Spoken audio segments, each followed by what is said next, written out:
Hello everyone. Today we will discuss the G2 paper solution 2018 of the subject Manufacturing Engineering 2. Here we will discuss question number 2 of G2 paper 2018 winter. Describe any two operations of shaper machine. ठीक है, shaper machine के दो operation हमको यहाँ पे describe करने हैं. तो इसका आंसर इस तरह से, पहले जो शेपर ऑपरेशन है उसको क्लासीफाई किया गया है. ठीक है, तो यहाँ पे है machining horizontal surface, machining vertical surface, angular surface, dot in and we block. ठीक है, तो वी इतने कैटेगरी में जो है जो शेपर ऑपरेशन है उसको क्लासीफाई किया गया है. Next, machining external keyways, machining internal keyways. Okay, keyways बनाने के लिए जो शाफ्ट रहता है उसके कीवेस बनाने के लिए ये यूज़ होता है. Next, T slot machining, machining splines और cutting gears and machining irregular surfaces. Okay, तो बेसिकली ये जो है ऑपरेशंस, ये हमको ये टाइप के जो ऑपरेशंस हमें परफॉर्म किए जाते हैं शेपर मशीन में. नेक्स्ट यहाँ पे डिस्कस करते हैं machining vertical surface.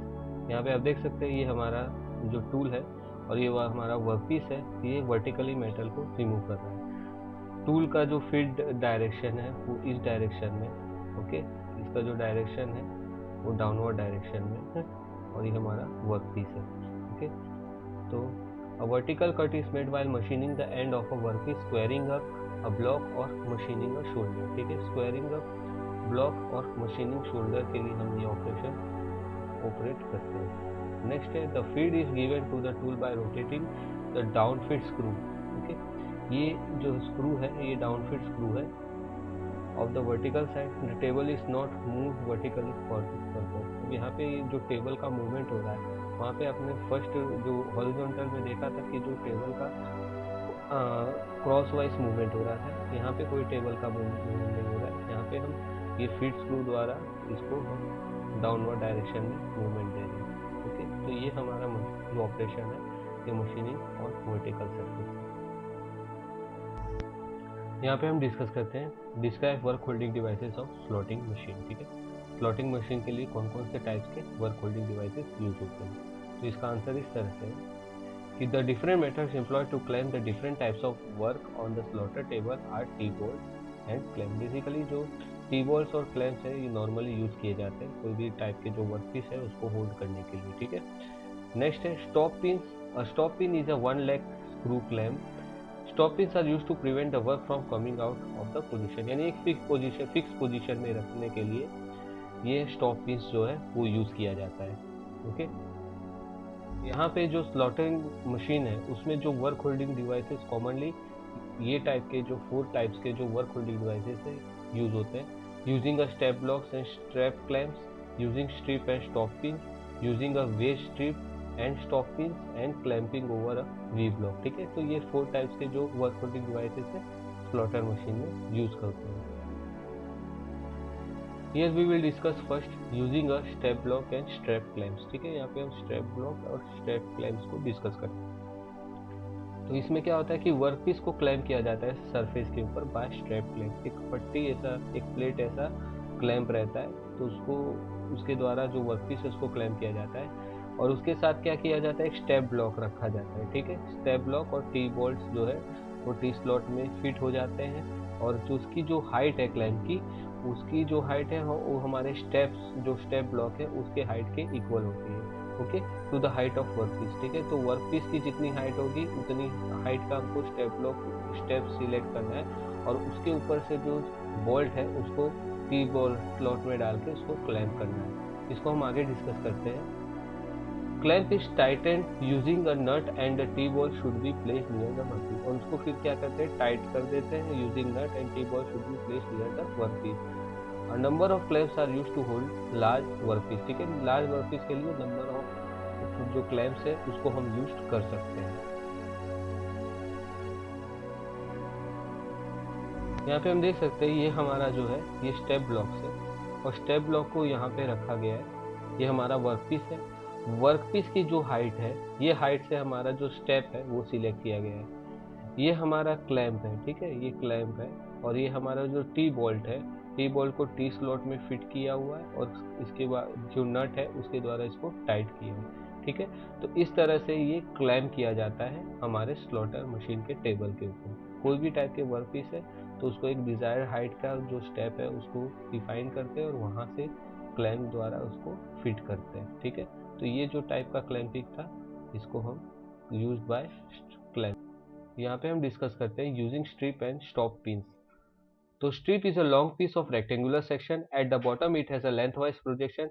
This projection fits into the T-slot table. ठीक है, तो इसका क्या होता है कि एक रेक्टेंगुलर सेक्शन होता है, एक लॉन्ग पीस स्ट्रिप होती है, उसका रेक्टेंगुलर सेक्शन होता है और उसका प्रोजेक्शन जो होता है वो लेंथ वाइज होता है और वो हमारा जो टी स्लॉट टेबल है उसमें उसका जो प्रोजेक्शन जो शेप है वो फिट हो जाता है।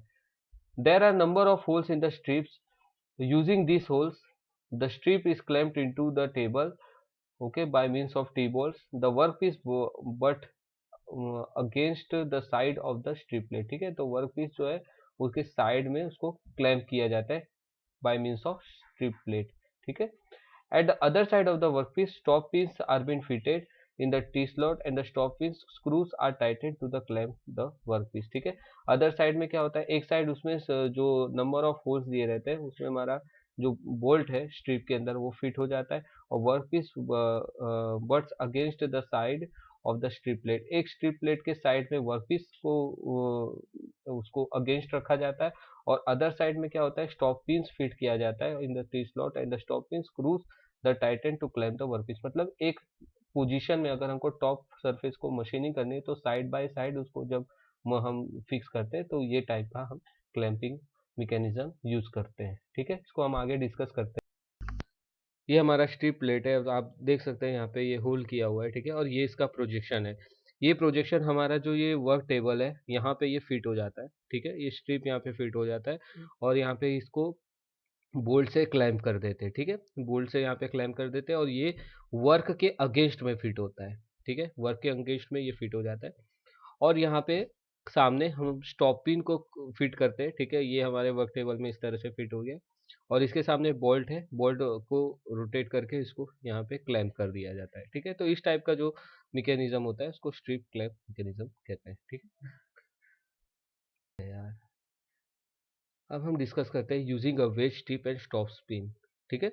तो ये एक वेज टाइप का जो स्ट्रिप रहता है जो सर्कुलर टाइप के ऑब्जेक्ट को क्लैम्प करने के लिए यूज़ किया जाता है और इसका जो मैकेनिज्म है सिमिलरली हमारा जो जो स्ट्रिप मैकेनिज्म जो था उसके इक्वली ही है, ठीक है। खाली इसका जो शेप है वो इस टाइप का वेज शेप है और इसको ये जो स्क्रू बोल्ट है उसके द्वारा ये जो स्लॉट दिया है उसमें क्लैम्प करने में आया है और यहाँ से स्टॉप पिन है और स्क्रू नट है, ठीक है। नट को सॉरी बोल्ट है, बोल्ट को रोटेट करके इसको इस तरह से क्लैम्प कर दिया गया है। तो ये हमारा जो सर्कुलर जो ऑब्जेक्ट है, ठीक है, उसको सिलिंड्रिकल ऑब्जेक्ट है उसको हम इस तरह से क्लैम्प कर सकते हैं। So this method is used for holding large cylindrical workpiece. The waist shape has a top projection and it is bottom. It fits into the T slot of the table. The waist strip is held in position by T bolts. ठीक है, T bolts के type के जो position में fit होता है। यहाँ पे हम नेक्स्ट क्वेश्चन डिस्कस करते हैं, question number 3। Explain any one milling machine operation with need sketch, ठीक है। ये हमारे जीटीयू में पूछा हुआ क्वेश्चन है 2018 winter.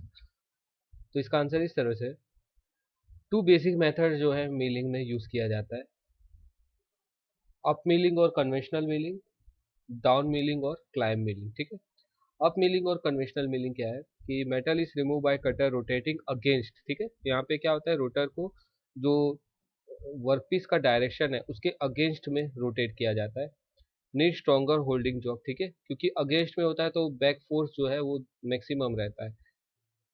Chip thickness is minimum at the start, ठीक है, वो धीरे धीरे चिप थिकनेस मिनिमम होता है और maximum at the end of cut, ठीक है। Disadvantages tendency to lift the work from the fixtures and poor surface finish, ठीक है। तो ये poor surface finish इसका डिसएडवांटेज रहता है and the work lift the work from the fixture. और इसका जो फोर्स अगर मैक्सिमम होगा, अगर फिक्सचर की holding capacity work holding capacity कम रहती तो इसको क्या कर देता है जो वर्क पीस उसको लिफ्ट कर देता है, ठीक है। यहाँ पे हम नेक्स्ट क्वेश्चन डिस्कस करते हैं, क्वेश्चन नंबर 3।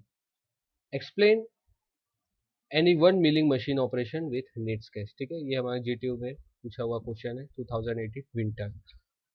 तो इसका आंसर इस तरह से, टू बेसिक मेथड जो है मिलिंग में यूज किया जाता है, अप मिलिंग और कन्वेंशनल मिलिंग, डाउन मिलिंग और क्लाइंब मिलिंग। ठीक है, अप मिलिंग और कन्वेंशनल मिलिंग क्या है कि metal is remove by cutter rotating against. ठीक है, यहाँ पे क्या होता है, रोटर को जो वर्कपीस का डायरेक्शन है उसके अगेंस्ट में रोटेट किया जाता है। Need stronger holding job. ठीक है, क्योंकि अगेंस्ट में होता है तो बैक फोर्स जो है वो मैक्सिमम रहता है। Chip thickness is minimum at the start. ठीक है, वो धीरे धीरे चिप थिकनेस मिनिमम होता है और maximum at the end of cut. ठीक है, disadvantages tendency to lift the work from the fixtures and poor surface finish। ठीक है, तो ये poor surface finish इसका डिसएडवांटेज रहता है। And the work lift the work from the fixture, और इसका जो फोर्स अगर मैक्सिमम होगा, अगर फिक्सचर की holding capacity, work holding capacity कम रहती तो इसको क्या कर देता है, जो वर्क पीस उसको लिफ्ट कर देता है। ठीक है, ये हमारा कन्वेंशनल मिलिंग है। इसका जो रोटेशन का डायरेक्शन है वो इस तरह से, और आप देख सकते हैं जो हमारा वर्क पीस है उसका जो डायरेक्शन है, इसके जो तीथ है, तीथ के रोटेशन के ऑपोजिट डायरेक्शन है। ठीक है, रोटेशन इस डायरेक्शन में और वर्क पीस का जो मूवमेंट है वो इस डायरेक्शन में है। तो बेसिकली जब ये हमारे कांटेक्ट आता है, जब ये वर्क पीस इसके कांटेक्ट में आता है तो minimum chip at the start occur होता है और मैक्सिमम चिप जो है वो एट द एंड ऑकर होता है। ठीक है, तो ये टाइप का जो मिलिंग ऑपरेशन है इसको हम बोलते हैं कन्वेंशनल मिलिंग और अप मिलिंग। यहाँ पे हम नेक्स्ट क्वेश्चन डिस्कस करते हैं, explain any two work holding device of milling machine. ठीक है, तो इसका आंसर इस तरह से, the work holding devices used in milling machine are as follow. ठीक है, तो vise, T bolts, V block, fixtures and angle plate. ठीक है, तो ये हमारे जो वर्क होल्डिंग डिवाइसेस है मिलिंग मशीन में यूज होते हैं। यहाँ पे हम फिक्सचर डिस्कस करते हैं। फिक्सचर एक डिवाइस होता है for cutting internal keyway in a hollow workpiece. ठीक है, तो हॉलो वर्कपीस जो है हमारा, जैसे सिलेंडर हो, सिलेंडर एक हॉलो वर्कपीस है, तो उसके अंदर के साइड कीवे बनाने के लिए हमारा ये फिक्सचर यूज होता है। ठीक है, उन टाइप के वर्कपीस को क्लैम्प करने के लिए ये फिक्सचर यूज किया जाता है।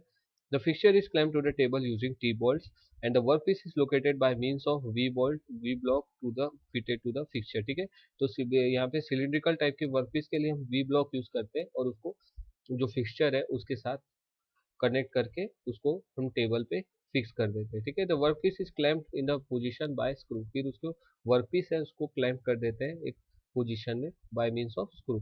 अ special holder is used to so that the tool post will not hit against the workpiece. ठीक है, इसमें एक स्पेशल होल्डर लिया जाता है। ठीक है, जो भी हमारा पावर है, पावर जो मिलिंग कटर का जो पावर है, ठीक है, तो पावर को थोड़ा उसमें क्या किया जाता है, उसको एक्सटेंड किया जाता है। ठीक है, जैसे कोई शाफ्ट है, उस शाफ्ट से उसको थोड़ा एक्सटेंड कर देते हैं ताकि जो भी हमारा टूल पोस्ट है वो डायरेक्टली हमारे फिक्सचर को ना उससे टकराए नहीं। ठीक है, तो एक उसको एक पावर जो होता है उसको एक शाफ्ट के द्वारा उसको एक्सटेंड कर दिया जाता है।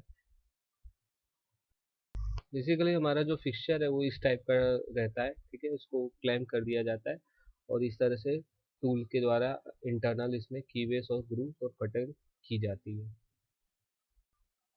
नेक्स्ट है हमारा ये एंगल प्लेट। एंगल प्लेट में क्या है, ये हमारा एंगल प्लेट है इस तरह का। ठीक है, यहाँ पे स्लॉट दिए गए जाते हैं। ठीक है, तो स्लॉट इसलिए दिए जाते हैं ताकि ये इरेगुलर टाइप के वर्कपीस को क्लैम्प कर सके by means of T bolts. Workpiece is clamp to the vertical face of angle plate. ठीक है, एंगल प्लेट के जो वर्टिकल फेस है, ये वर्टिकल फेस है, इससे हमारा जो वर्कपीस है उसको क्लैम्प किया जाता है। अब packing strip is use to support the workpiece at bottom. यहाँ पे पैकिंग स्ट्रिप प्रोवाइड किया जाता है ताकि ये हमारे जो वर्कपीस है उसको सपोर्ट कर सके। ठीक है, ये हमारा जो था ये function of angle plate. Thanks for watching this video.